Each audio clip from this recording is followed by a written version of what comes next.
The Devil All the Time is basically Netflix's version of No Country for Old Men. So, we'll see how that goes.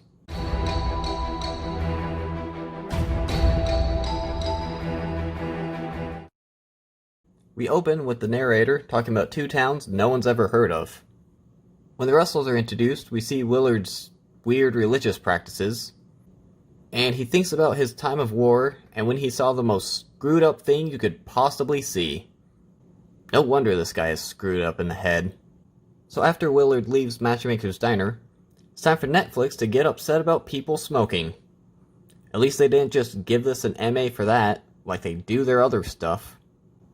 Willard then gives Hitler's gun to his brother, because that won't be used later.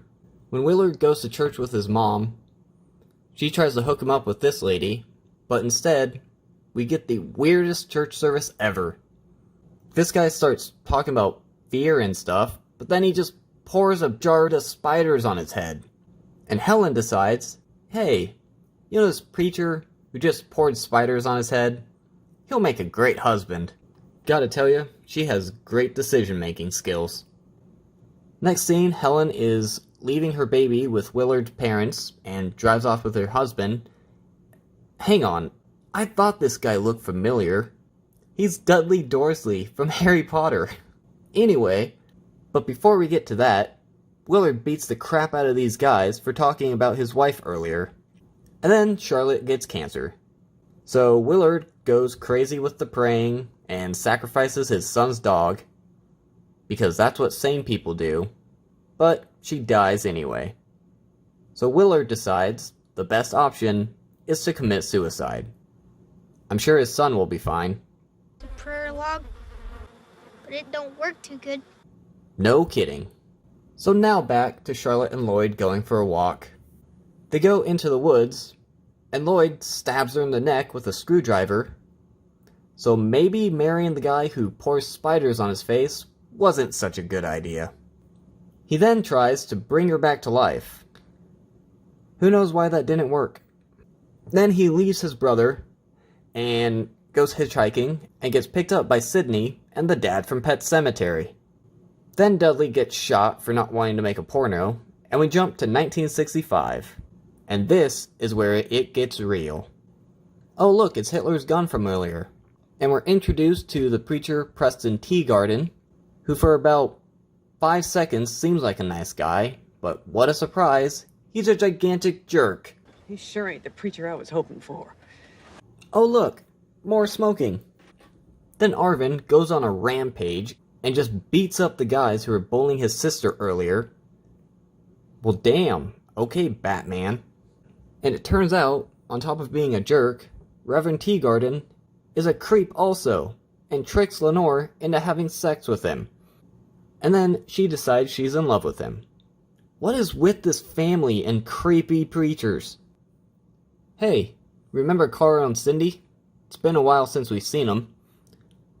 Well, they've been having more murder road trips, and they're getting ready for another one.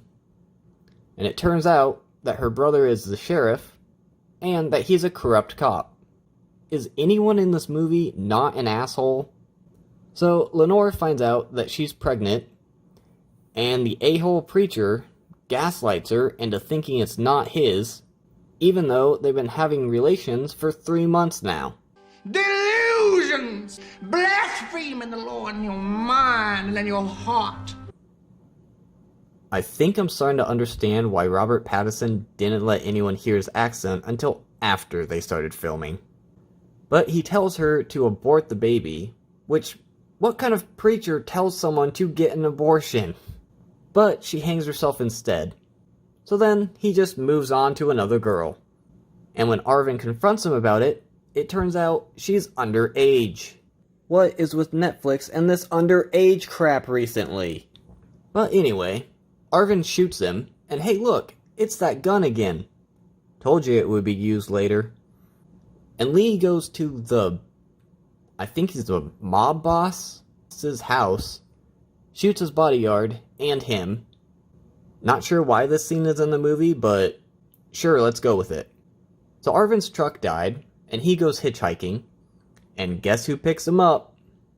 And when they pull over, his spidey sense goes off, so he shoots Carl and then Sandy. To be fair, Cindy does shoot first, but blanks don't work too good. You know, it's a good thing these people don't have to worry about fingerprints yet, because they leave them everywhere. Then Lee finds out that Arvin killed his sister and goes after him. So we have a showdown in the woods between the crazed sheriff and the killer kid. Sorry about that! Goddamn bird scared me! Jeez, could he make it any more obvious that he plans to shoot this kid? So they shoot at each other, and Lee gets shot and dies. And fun fact, do you know that Chris Evans was supposed to play this character but dropped out? Probably because he didn't want to play someone who gets killed by freaking Spider-Man. So, they just went with the Winter Soldier instead. Which is fine by me, because I've always wanted to see that stupid character die anyway. So after this, Arvin decides it's a good idea to go hitchhiking again, because it worked out so well the last time. And an even better idea, he falls asleep while riding in the car. And that is how The Devil All the Time ends. I know I was being a smart aleck about this movie, but I actually really did enjoy it.